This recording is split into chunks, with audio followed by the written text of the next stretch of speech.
નમસ્કાર.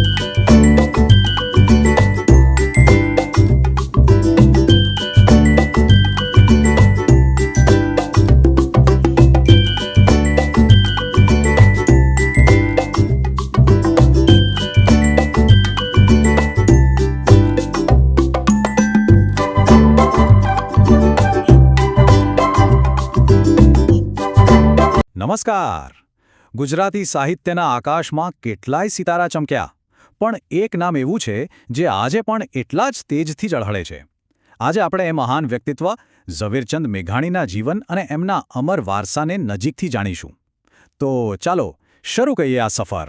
રાષ્ટ્રીય શાયર આ માત્ર એક બિરુદ નથી, આ એક ઓળખ છે, એક ગૌરવ છે. અને ખબર છે, સૌથી રસપ્રદ વાત કઈ છે? આ ઉપનામ એમણે જાતે નહોતું રાખ્યું. આ સન્માન એમને મળ્યું હતું ખુદ મહાત્મા ગાંધી પાસેથી, જે બતાવે છે કે મેઘાણીનું કદ કેટલું મોટું હતું. તો આ બધું શરૂ ક્યાંથી થયું?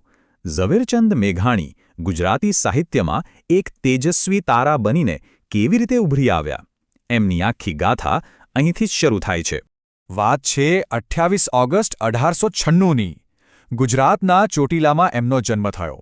બસ આ તારીખ અને આ સ્થળ એમના જીવનનો પાયો બનવાના હતા, જેણે ગુજરાતની માટી સાથેના એમના અતૂટ સંબંધને આકાર આપ્યો.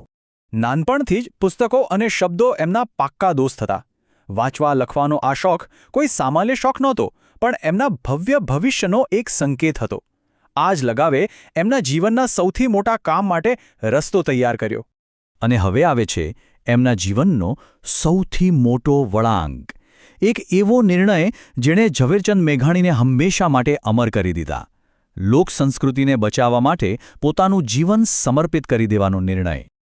જરા વિચારો તો, એક સેટલ થયેલી કરિયર, પત્રકારત્વ અને લેખનનું કામ, બધું જ પાછળ છોડીને એક અજાણ્યા રસ્તે નીકળી પડવું. મેઘાણીએ આ જ કર્યું. આ કોઈ સામાન્ય પસંદગી નથી, આ તો એક મહાન મિશનની શરૂઆત હતી. તો શું હતું એમનું મિશન?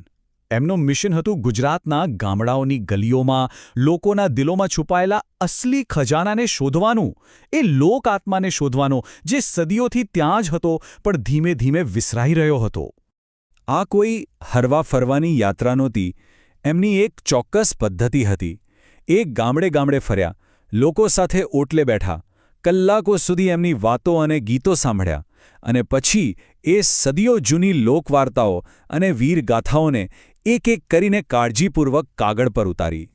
પણ મેઘાણીનું કામ ખાલી વાર્તાઓ ભેગી કરવા પૂરતું સીમિત નહોતું. એમણે લોકકથાઓમાંથી ગુજરાતના આત્માને ઓળખ્યો અને એની તાકાતને જોડી દીધી ભારતની આઝાદીની લડાઈ સાથે. ચાલો જોઈએ આ કેવી રીતે બન્યો. એમની આટલી બધી મહેનત અને યાત્રાઓનું પરિણામ શું આવ્યું? એકદમ અમૂલ્ય. આ પ્રવાસોમાંથી જન્મ થયો ગુજરાતી સાહિત્યના એવા ખજાનાનો, જેણે સદીઓ જૂની લોક પરંપરાને પુસ્તકોના પાના પર જીવંત કરી દીધી. સૌરાષ્ટ્રની રસધારમાં લોકવાર્તાઓનો એવો રસ છે કે તમે ખોવાઈ જાઓ. સોરઠી બારવટિયામાં શૌર્યની ગાથાઓ છે, અને રઢિયાળી રાતના લોકગીતો તો આજે ગુંજે છે.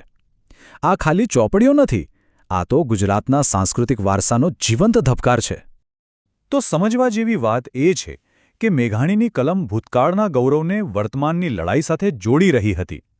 એક બાજુ એ સૌરાષ્ટ્રના બહારવટિયાઓની વીરતાને જીવંત કરી રહ્યા હતા, તો બીજી બાજુ એ જ વીરતામાંથી અંગ્રેજ શાસન સામે લડવાની પ્રેરણા આપી રહ્યા હતા. 1930 અને 40નો દાયકો. આઝાદીની લડાઈ એની ચરમસીમાએ હતી. એ સમયે મેઘાણીના શબ્દોએ દેશભક્તિની આગને વધુ ભડકાવી. એમની કવિતાઓ માત્ર કવિતા નહોતી, પણ આઝાદીના લડવૈયાઓ માટે યુદ્ધઘોષ હતી, જેણે હજારો યુવાનોમાં નવજોશ ભર્યું. અને અહીં જ એમની ગાથા પૂર્ણતાને પામે છે. સ્વતંત્રતાની લડાઈમાં એમના આ જબરદસ્ત યોગદાનથી પ્રભાવિત થઈને ખુદ મહાત્મા ગાંધીએ એમને રાષ્ટ્રીય શાયરના ગૌરવશાળી ખિતાબથી નવાજ્યા.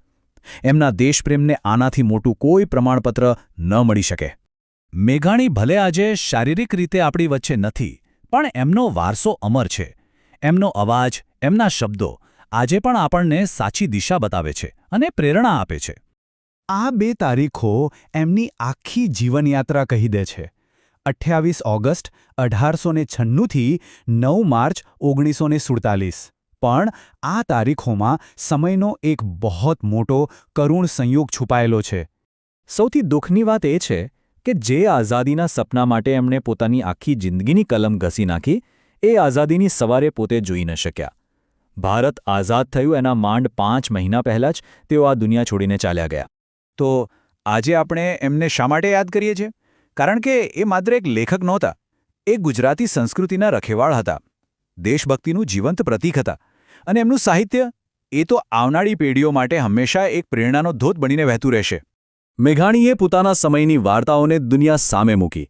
આ વાત આપણને વિચારતા કરી દે છે કે આપણા સમયમાં આપણી આસપાસ એવી કઈ વાર્તાઓ છે, એવા કયા અવાજો છે જે સાંભળવાની અને કહેવાની રાહ જોઈ રહ્યા છે.